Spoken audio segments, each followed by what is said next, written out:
Well, good evening, everyone. Welcome to our fireside chat together tonight with Kevyn Eva Norton from Shadows Age, and we'll also have Rachel from Prager Dreifuss and the whole team at the end, who's going to answer any kind of legal questions. So if you have legal questions concerning legal matters, you can write them in the chat, and then we'll make sure that we return them at the end. So already to start, thanks, Kevyn Eva, for being here tonight. If you can just give us a little bit of a few words about Shadows Edge. So your main activity and startup project here. Yeah, thanks very much for having me, Elodie, and really nice to meet you. So I'm part of the creative team for the game Shadows Edge, which is a game for teenagers for their mental health through creating art and journaling in a game on their mobile phones.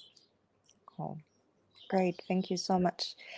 So just that we understand a little bit more about you and where you're from your whole background. So where did you grow up? What slowly brought you to entrepreneurship and to founding a business?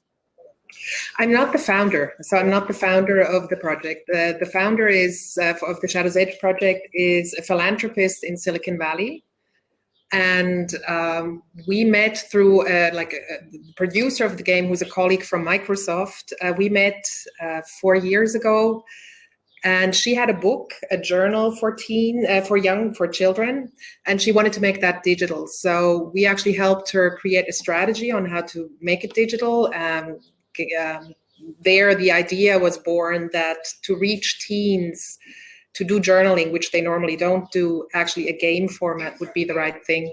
Mm-hmm. And so it's been actually so it's really a founder. I'm part of this adventure, and it's a startup adventure because of the uncertainty you have, and the growing something from really not being there anything at all, or it's not true. There was the book that was there, but really starting from scratch, and then growing that and nurturing that, and going through now a very exciting phase where we're looking for new partners, and we're really going for scale, which is it's so that is more. I'm just more part of this startup journey, and mm-hmm. I found a way to actually in the beginning to manage my risk by still being in the corporate world. Yep. And then actually now moving full time into the startup project. But you did before. I know you have already been into. It's not the first time that you're working for a startup. Can you tell us a little more about that? You had your own startup in the US, right?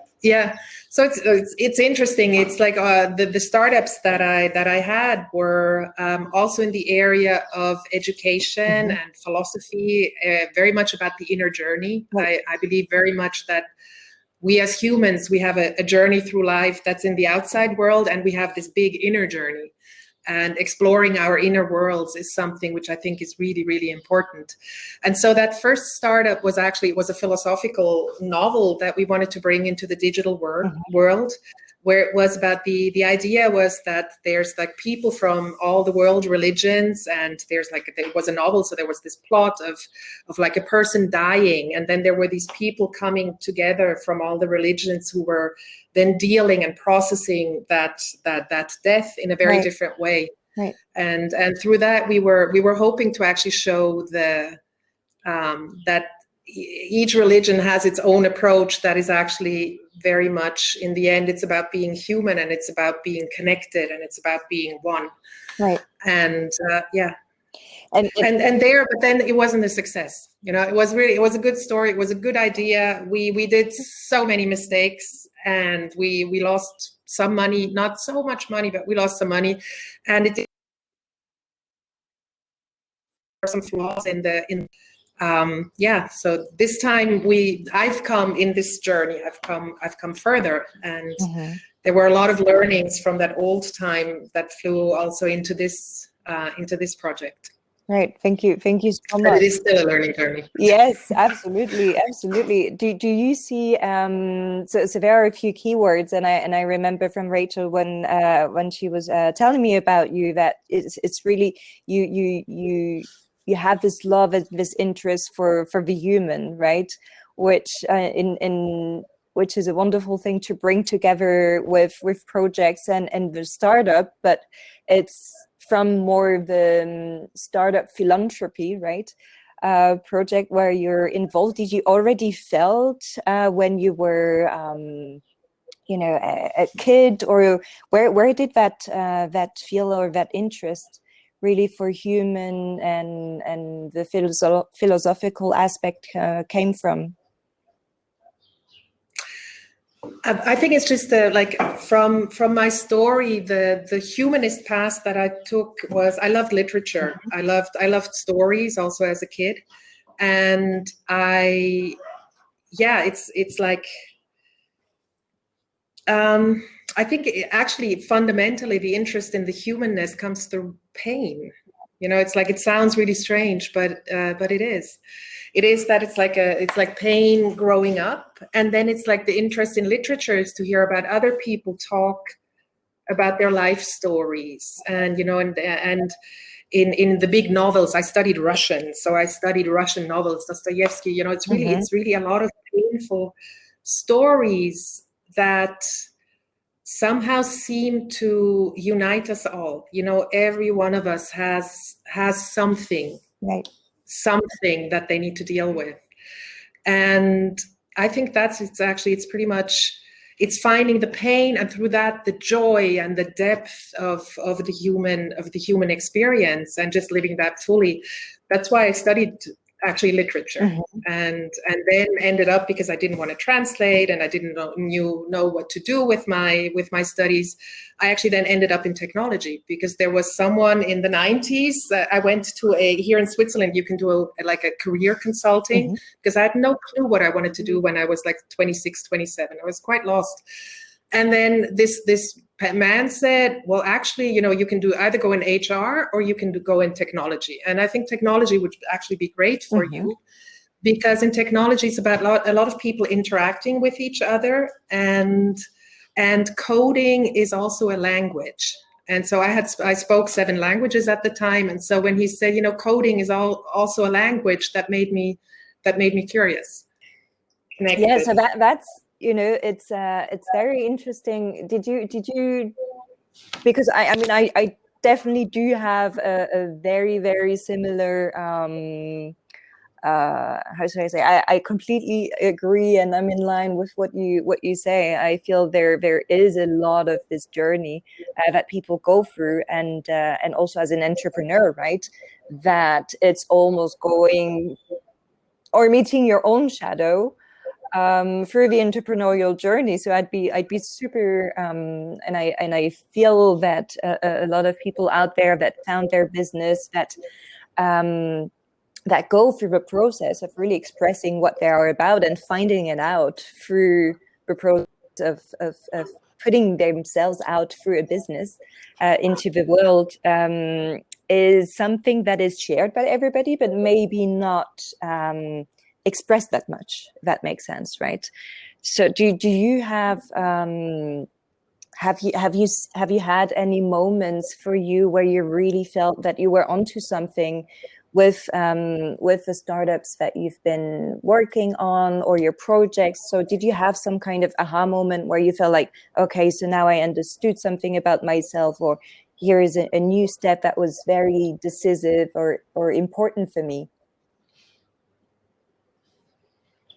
As a person, it's interesting when you ask me this. I think more about the moments where it was about just saying, yes, I leave security for a while and I try something. And in our first startup, we were incredibly naive.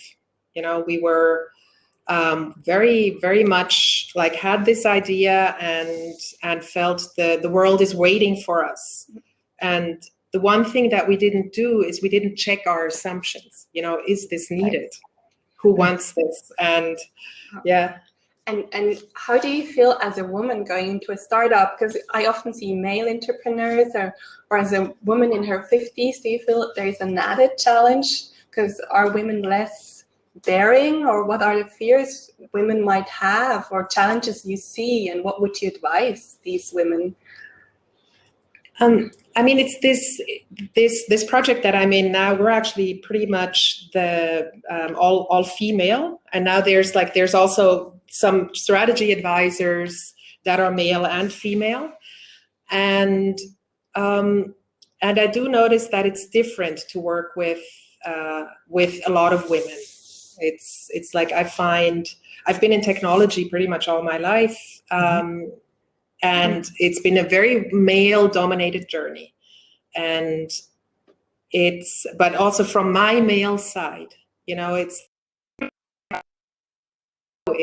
when I was like in the 90s, like when I was in my 30s and 40s, it was very much, I still felt this need to like perform and was quite driven actually, and managed large projects and wanted to myself. And one thing, if I would do it again, I would very much like start bringing in more feminine values. And I'm not saying this only as women, I'm saying this for men and women. It's like, because we both have our both sides. And what I started in the corporate world in the last year or two that I was there, I really also started focusing on the language that I use. Do we talk about resources, or do we talk about people? Right. Or do we talk about who is somebody learning something? Is somebody getting, something out of what we do? Or is it just about growth and margin? And there is the need for growth and margin. We're seeing that now. We need to grow now in order for the project to go on. So it's really important to grow. But at the same time, I find it so important to define success in a new way. That success is not defined by climbing, but the success is defined by how many people get connected, how many people can learn something, how many people can thrive, how many people get access to knowledge, or to whatever it is, and there this generation that's coming. I find there's so much awareness around like that. Your generation also, you want to make the world a better place. There's more people that have that in their nature and that have that in their calling. I sometimes feel that, so that makes me also very optimistic. Right. Yep. Do you see in that matter, because you've been living in the States and also working there in the entrepreneurial field from what I gathered, and also now here in Switzerland, and even for Shadows Age, right? The founder is based in California, right?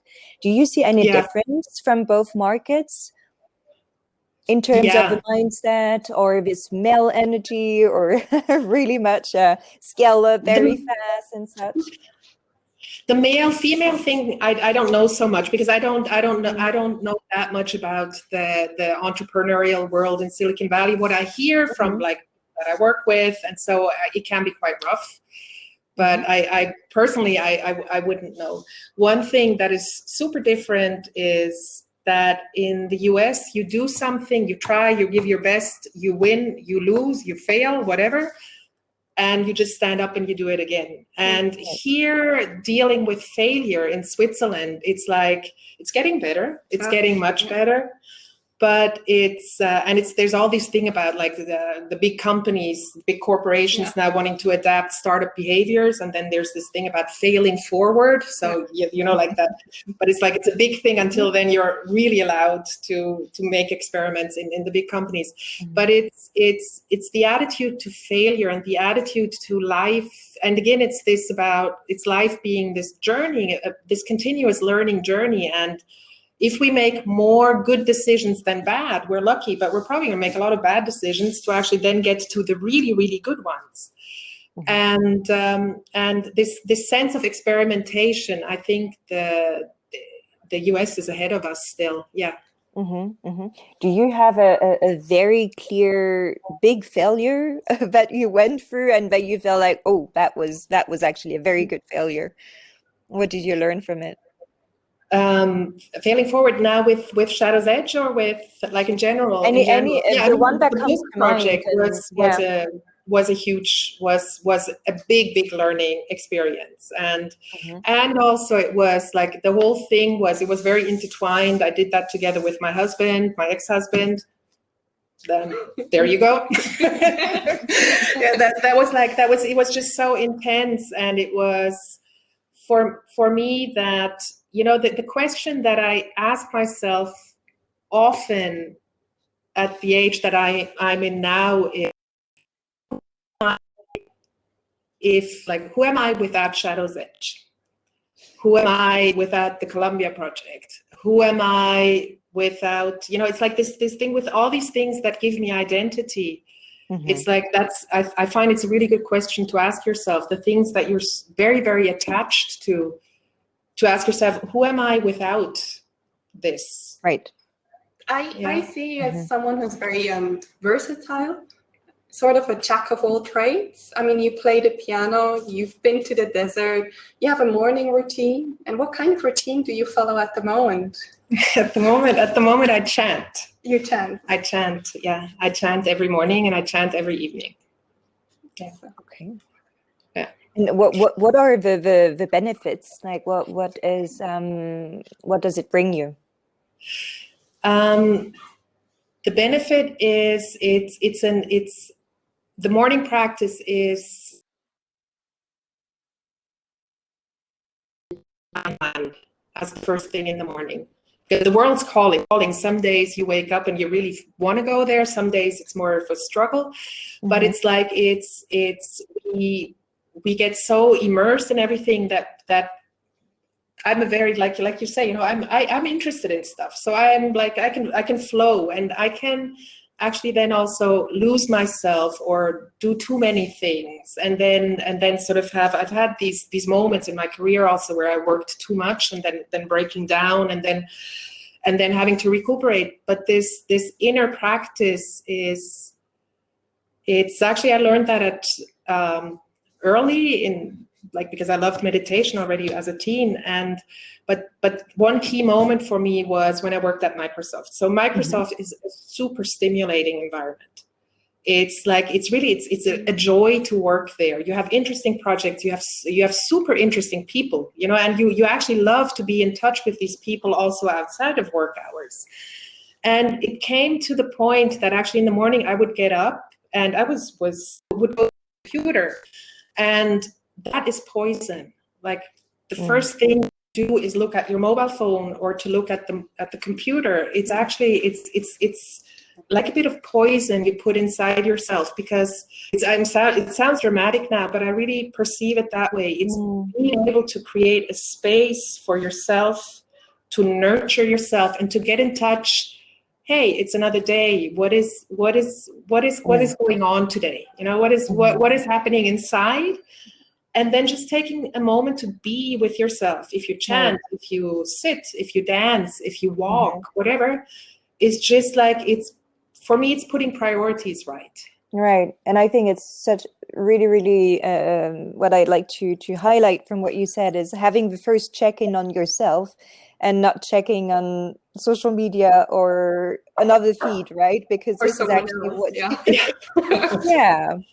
exactly. And where your attention goes is ultimately where your energy goes afterwards. So yeah, very, very, very valuable point here. Thank you for sharing that.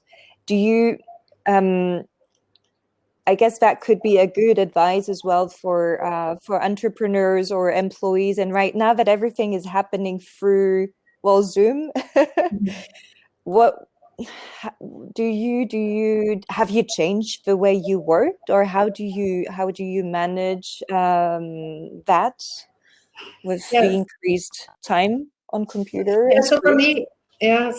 For screen time, for me actually, the pandemic, interestingly, was the drop in the pot that made me then leave the corporate world. Because I had these days, like many people experience now in big and small companies, that you have meetings in the morning, and then you have nonstop virtual meetings, Zoom meetings until the evening. Right. So your day starts maybe from 9 to 5, then it goes from 8 to 6, and then it goes from 7:30 to 8. And so on. And many people are suffering from that. And for me, it was just, I was juggling 3 projects at the time. So my corporate job was Shadow's Edge plus another project that I have. And I just realized I don't want to do this anymore. And that's actually maybe one thing I'd also like to leave with you guys is there's always been moments in my life where I said, I want to do this, or I don't want to do this. And that's when the change happens, when you have this moment of just, you know what you want. And sometimes it's a struggle to get there. I mean, till I left my corporate job, it was a struggle because I wanted to be safe. I felt a need for safety. And at the same time, then I felt I don't want to do like these end-to-end virtual calls. I can't, and I don't want to do them anymore. And so I want to do it differently. And I still sometimes, struggle with like not going out at lunch or so, but I do take more breaks. And I actually now, I don't work less. I have like this tracking thing, where you actually track how much you work. And I don't work less, but I work in chunks, let's say, I work a chunk in the morning, then I take a big break, then I work a chunk more into the evening. And sometimes I work on the weekend, but I carve out more time where I move, I get fresh air, I see friends. And it's like, And do you feel that experience in the corporate world, such as Novartis, Microsoft, did that help now for your philanthropic startup? Or would you directly dive into a project like Shadow's Edge as a graduate? Now, you know what I would do actually, if I would start my career again, what I might do is more something, you're going to laugh about this one. It's like, I would more, maybe even go like, be like work in a Club Med or something, and actually surf a bit more, and spend a bit more time outside. I don't surf, but learn that. And sort of, I would spend maybe more time finding ways to make money that are not quite as serious. I mean, I was a late starter in business. I started in business with 27, and I did like odd jobs and travel. So I did do some of that.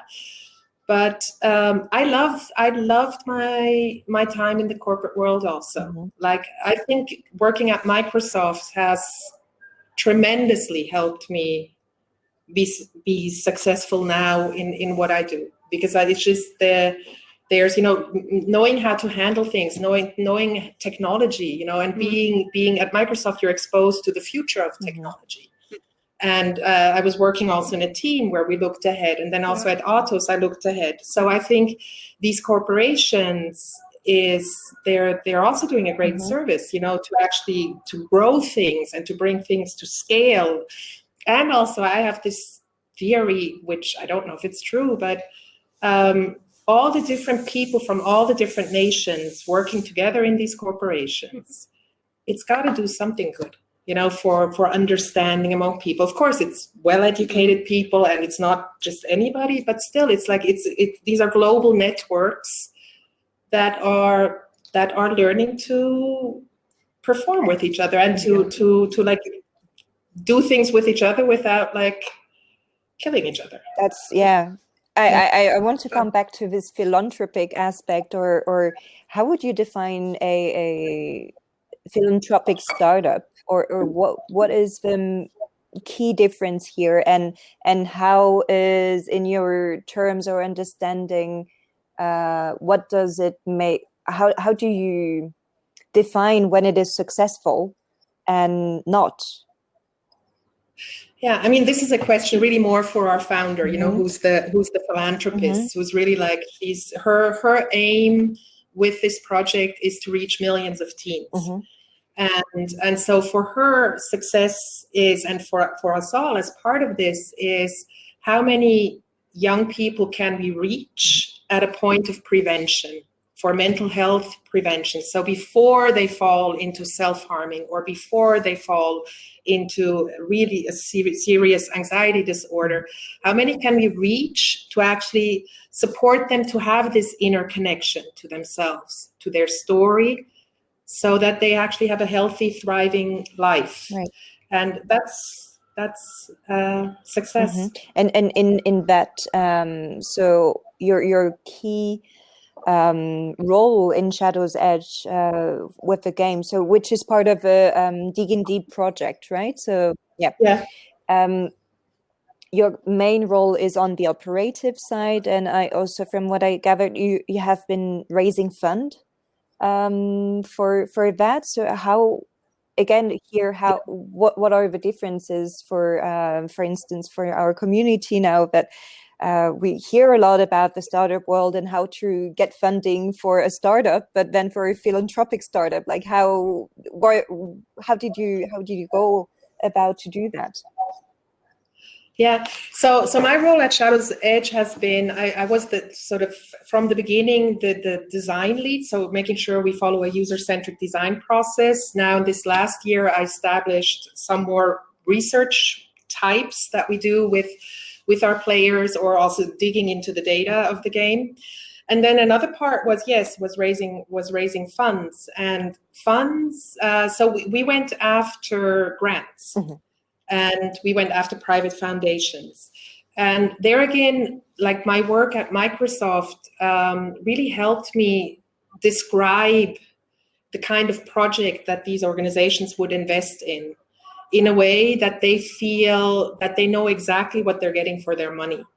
So what's really important is to describe, okay, your funds are going to go to reach 80,000 teens in Colombia and 10 schools in the cities of Soacha and Pereira. They will have learning materials to share with their students, so that these people who are really have like many challenges in their life can actually take a proactive approach to their mental and emotional well-being. And following up on that, what Elodie said, and the funds, how do you feel can a philanthropic startup reconcile its values with the expectation of the donors?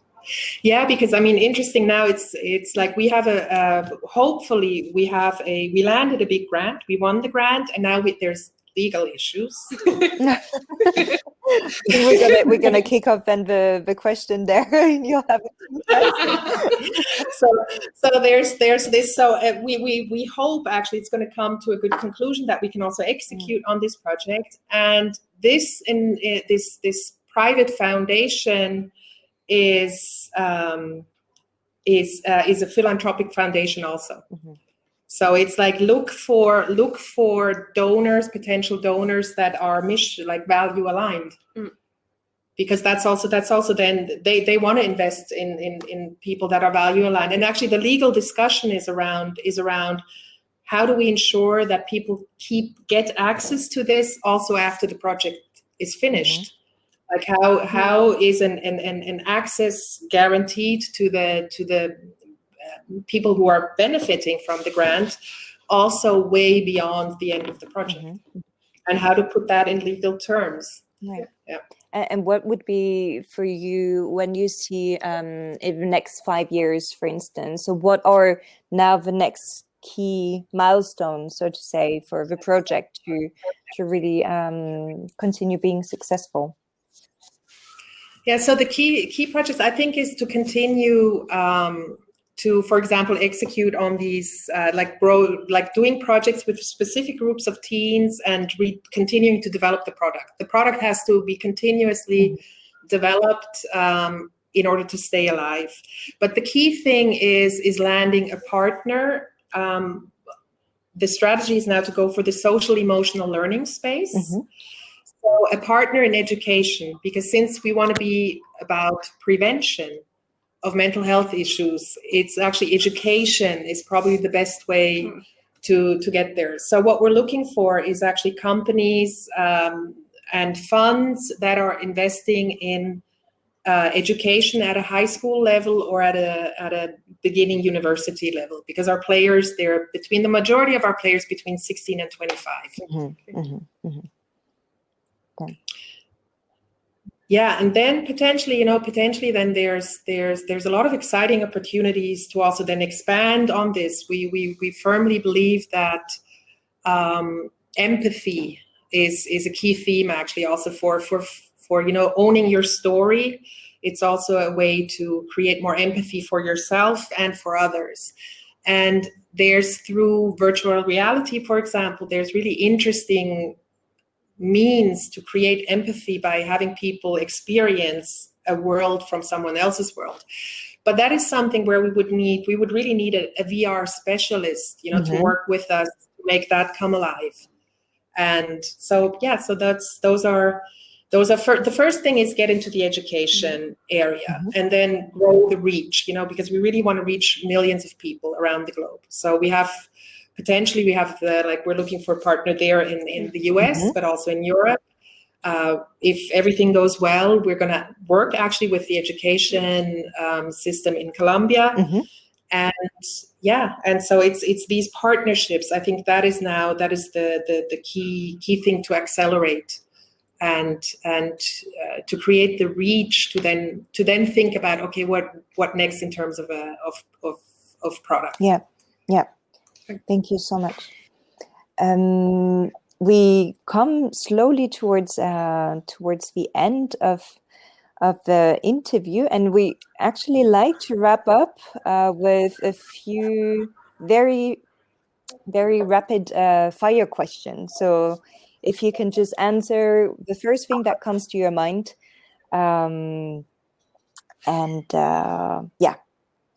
So what item do you own that you would never sell?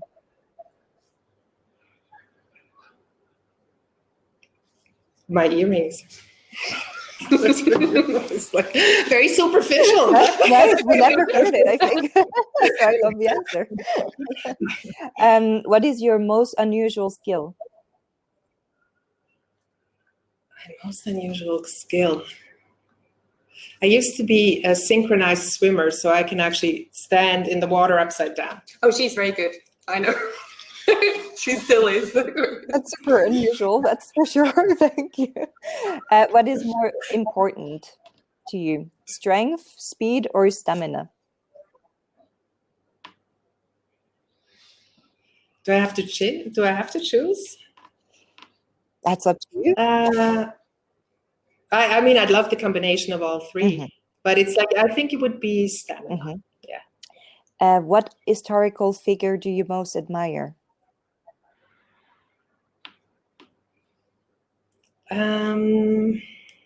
One that comes to mind is Nelson Mandela. What is only one. I'd love to have a woman, and but that's another conversation. That's a tough one. Yeah. What is your favorite season? Fall. When was the last time that you tried something new?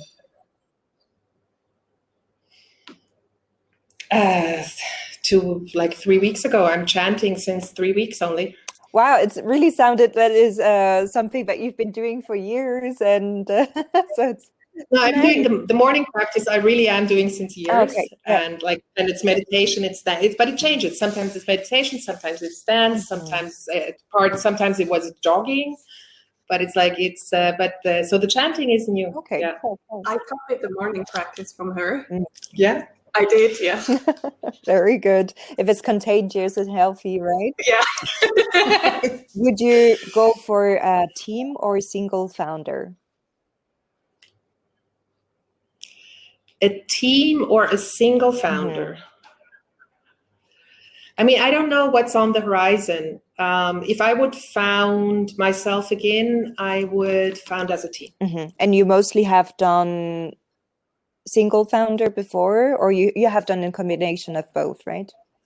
Yeah, it was before. It was like this one. I'm not a founder, so it's really there's one founder. She's and she's Sherry Sabrato. She's a sole founder, but she has very much a team attitude and approach. So I feel part of a team, definitely here. And when we had our own startup, it was definitely a team startup. Yeah. Cats or dogs? Cats. Beer or wine? Beer or wine? Wine. And do you have any favorite app? Favorite? Yeah, Shazam. fits with the chanting and the music. Shazam, I find it's just brilliant. Yeah. It's like I find it's yeah. Also from a technology perspective, I suppose, right? I don't even know the technology behind it. I'm fascinated that it works so well, but it's like I find it just it's a really special way also to connect with others, you know, that you can actually, hey, what is this? And then you Shazam it, and then you have like, I just love it. Right. Yeah. Thank you so much, Kevyn Eva. It was very insightful and a pleasure to dive into a more human and spiritual approach to the entrepreneurial journey, and also giving that part of the startup world. Thank you so much. Yeah, thank you so much also from my side. And if I may have one last question, what would you advise women who are afraid of launching themselves because they're thinking here in Switzerland, I say, oh, my pension and all that, or is there anything you would tell these women? Yeah, I mean, be smart about it. You know, be smart about it. Test your idea. You can really test your idea in a very cheap way. You can pitch your idea to friends. You can do sketches. You can pitch your idea to, you know, find out who the people would be that really need what you have, and then take it. You know, just do that fact check. Does anybody need this? And then you won't regret. You won't regret what you try, and if you have a good idea, you won't regret going for it. Even if then it's like there's hardship maybe, and there's failure maybe, and there's maybe huge success, but it can well be also that you need to, like for me, you know, you need to try a few times until you succeed. But I don't think you'll regret trying. So we'll be taking on some legal questions. What are the legal and credit consequences according to the Swiss law for bankruptcy and liquidation of a startup? Sounds serious. Okay, this is not exactly my field, but from our startup test, we can follow it up with an email maybe briefly. Yeah. But if there are other more employment related, then I'm happy. Any work permits or to that perhaps a question. What would be the do you see any key challenge or for startup owners when they go about to employ their first team members? Yeah, I think sometimes it's like unclear. Do you want to employ someone without an employment contract? How do you pay him? So I think it's good to have a good thought to think, okay, or just as a freelance or consultant, or some startups will think, I just have freelancers, and then they don't realize this person might turn into an employee and they should have paid, let's say, Social Security, which is something which can haunt you even later. Mm-hmm. So I think for startups, it's good to have be clear about the setup and assess the risks and decide how you want to employ someone. And it's better to do these things even at the beginning in writing and maybe sit down 2 hours and instead of not doing that and then later having the consequences, which can also be financial. Mm-hmm. And the consequences would be then by somebody checking in or in terms of taxes, or? Yeah. Someone could be checking, the authorities or the employee. If there is a dispute, the fallout, he could claim holidays, overtime. He could say, you can't just dismiss me like that. Yeah, the state could, the pension could come, and these are all, something I think which is worth to have a look into. And to think about, for sure. Yeah. Oh, right. So here could be also employment or kind of permit related to Switzerland. So is there anything that a non-Swiss founder should be mindful about in terms of rights to live and work in Switzerland if they were to try to have a business here? or launch something? Yes. Yeah, I think that's a good question. We have to remember that Switzerland, if you're a EU citizen, it's easier for you to work here. We sort of have a dual system, whereas if you're, let's say, from so-called third states, those are states outside the European Union, then you need to have a permit. And if you're, let's say, from the US or Colombia, you're not entitled to come to Switzerland and say, hey, I want to do my startup here. You need to apply, and if the authorities find, okay, what you want to do is of national interest for the economy, and you create workplace and you have to provide a business concept, then it's a bit more tedious procedure than doing that if you're a founder from Switzerland or say from the European Union. Right. So I think it's important, double check with the authorities first. Do you have a viable plan, and under which scheme you're falling? Right. Yeah. Right. What is, in your experience, the most common questions or question topics that come in terms of legal matters for startup owners or people that are thinking about launching a business? Some startup, what we have experienced, they wonder about the structure. Should they do an AG, a GmbH, or if they have, from a company law perspective, how can they tax-wise save money? How can they, if they have founders, how do they reward them? Do they reward them in shares, their salary? These are things and how can they protect their ideas and IP perspectives, and there might also be some regulatory issues, and basically that's what spontaneously comes into my mind. Do you feel that related to this, maybe in Switzerland, the climate, that people are not that open about failing, maybe that much, like in the States perhaps, or in other markets? Do you feel that people are more cautious or and seeking more information in terms of legal? So really trying to get everything good and straight, or are there have you seen some adventurous cases?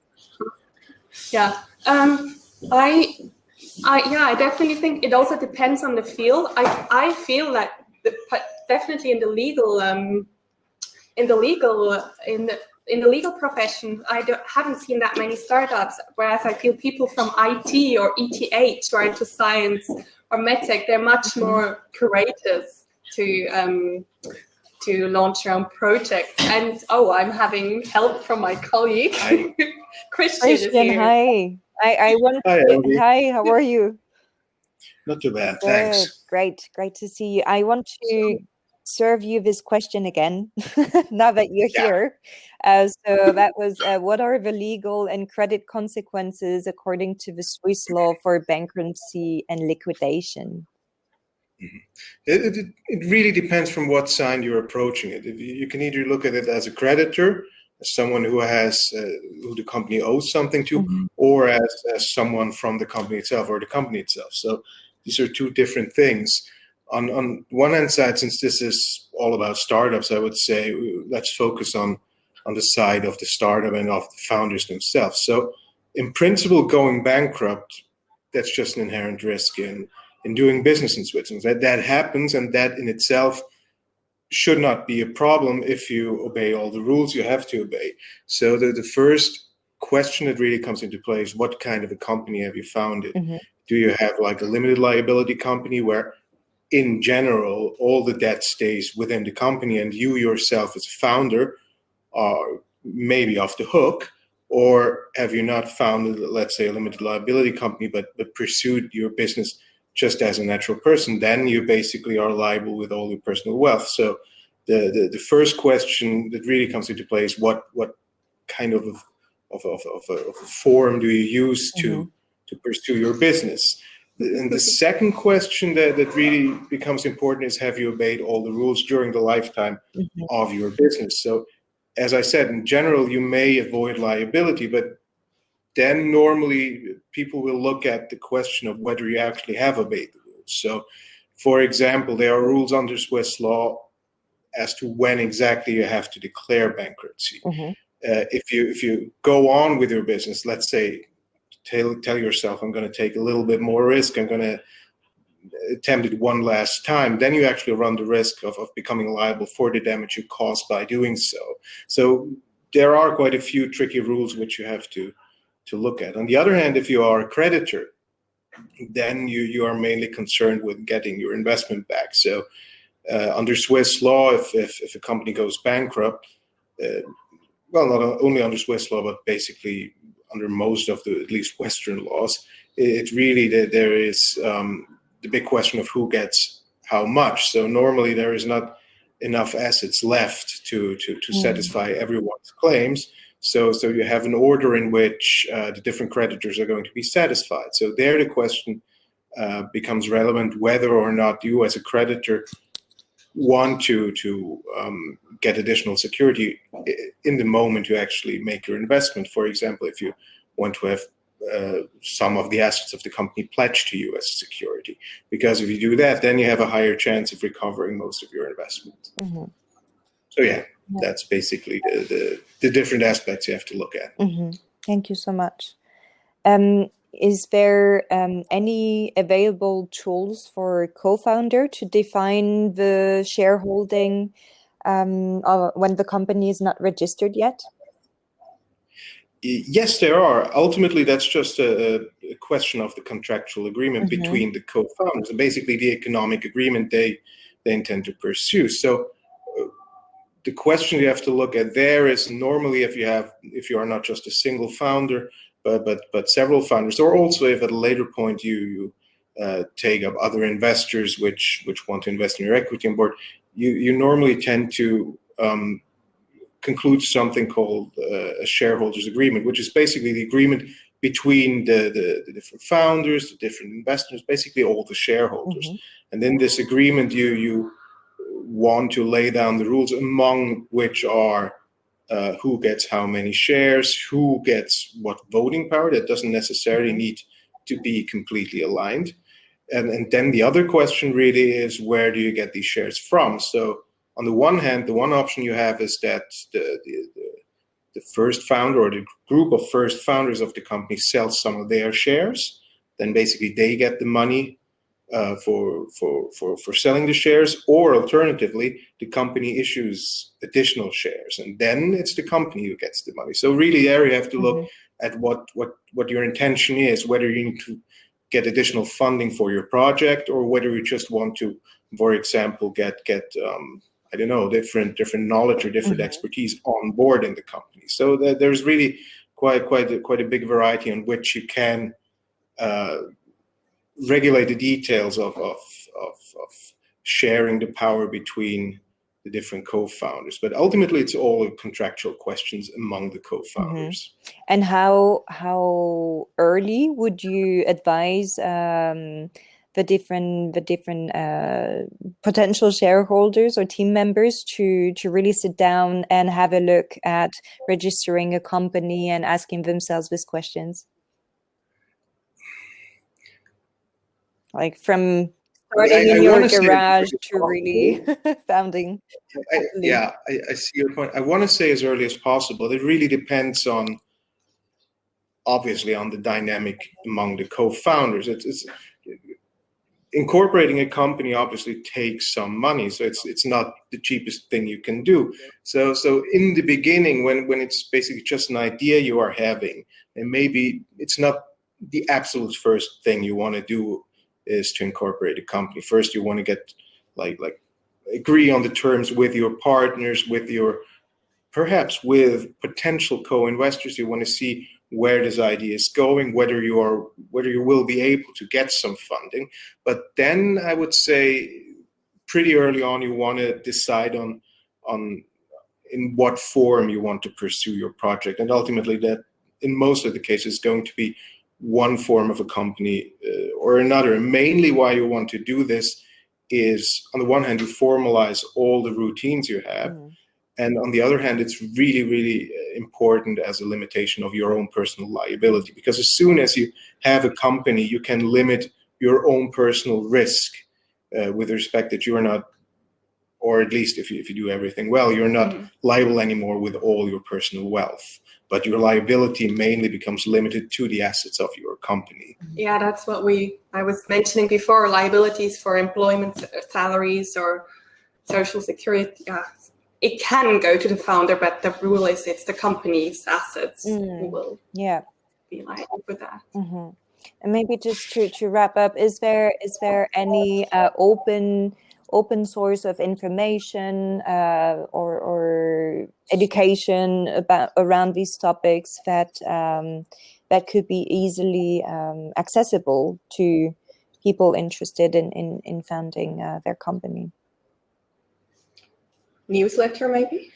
There are newsletters. There are also, to some extent, but always that's the information you get there tends to be superficial in the sense that it's quite limited in depth. But there is information, for example, on the websites of the different cantons, where they are trying to support their own canton as a base for startups, for example. There is some information with respect to, especially to the formalistic aspects, on the websites of the public notaries or of the registers of commerce of the different cantons. So that should be your very first step into trying to find out what direction you want to go. But afterwards, it's pretty quickly. I would suggest to go to get some professional advice, legal advice, with respect to your particular project, because in the end, the devil's always in the details. Yeah. Right. Yeah, and every project and configuration is unique, right? So, exactly, yeah. Good to have it checked. All right, thank you so much, both of you. And again, thank you for the time, and Kevyn Eva for sharing your story. And we'll be again back next month with another fireside chat.